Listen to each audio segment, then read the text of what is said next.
મહાશિવરાત્રિ પર્વ જે ભગવાન શિવજીને સમર્પિત છે. આવો જાણીએ કે મહાશિવરાત્રિ પર્વની શરૂઆત ક્યારથી થઈ અને તે શા માટે ઉજવવામાં આવે છે.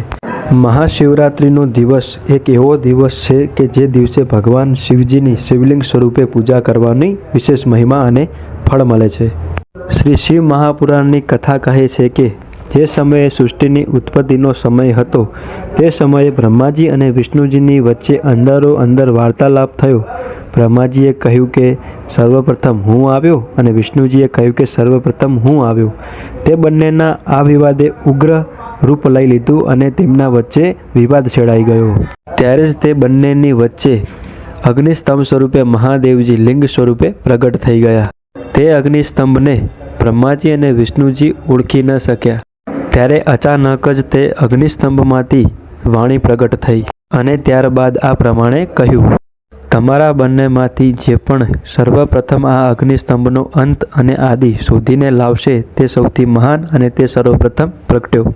અગ્નિસ્તંભ સ્વરૂપ મહાદેવજીની આ પ્રકારેની વાણી સાંભળીને ભગવાન વિષ્ણુજી વરાહનું રૂપ લઈને નીચેની તરફ ગયા અને બ્રહ્માજી અંશનું રૂપ લઈને ઉપરની તરફ ગયા. ભગવાન વિષ્ણુજીએ અનેક વર્ષો સુધી તેનો અંત શોધવાનો પ્રયત્ન કર્યો પણ તે નિષ્ફળ ગયા અને ત્યારબાદ તે ભગવાન શિવજીને લીલાને સમજી ગયા અને તે પરત આવી ગયા અને મહાદેવની ક્ષમા માગીને તેમના આશીર્વાદ લઈ લીધા. આ બાજુ બ્રહ્માજીને અહંકાર આવી ગયો હતો, તેથી તે હાર માનવા માટે તૈયાર ન હતા. અનેક વર્ષો વીતી જવા હોવા છતાં પણ બ્રહ્માજીને તે અગ્નિસ્તંભનો અંત ન મળ્યો, પરંતુ ત્યાં અચાનક જ તેમને કેતકીનું પુષ્પ મળી ગયું અને તેમણે તે કેતકીના પુષ્પને પ્રશ્ન કર્યો કે હે ફૂલ, તમે અહીંયા ક્યારથી રહો છો અને તમને આ અગ્નિસ્તંભનો અંત ખબર છે? ખબર હોય તો મને બતાવો.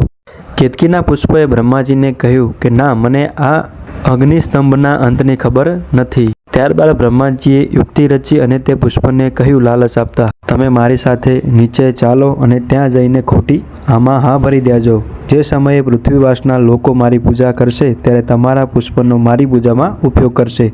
હું તમને આ પ્રકારના આશીર્વાદ આપું છું. કેતકીનું પુષ્પ બ્રહ્માજીની લાલચમાં આવી ગયું અને તે બંને નીચે આવ્યા.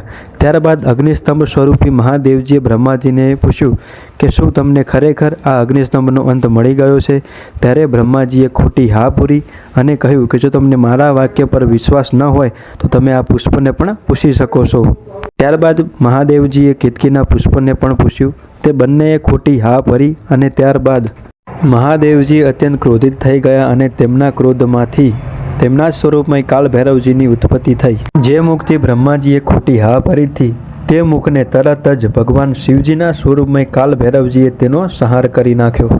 ત્યારબાદ બ્રહ્માજીનો અહંકાર ઓછો થઈ ગયો અને બ્રહ્માજીએ મહાદેવજીની ક્ષમા માગી લીધી અને મહાદેવજીના આશીર્વાદ પામ્યા. ત્યારબાદ મહાદેવજીએ ભગવાન વિષ્ણુ અને બ્રહ્માજીને આશીર્વાદ આપતા કહ્યું કે હે પુત્રો, આજના દિવસે તમે મારી લિંગ સ્વરૂપે પૂજા કરી છે. આજનો દિવસ મહાનથી પણ મહાન છે. તેથી હે પુત્રો, આજનો દિવસ મહાશિવરાત્રિના નામે જગમાં વિખ્યાત થશે. આજના દિવસે જે મારું શિવલિંગના રૂપમાં પૂજન કરશે તે મને અત્યંત પ્રિય લાગશે. તો દોસ્તો, આ હતી મહાશિવરાત્રિ પર્વની કથા. હર હર મહાદેવ. જય શ્રી રામ.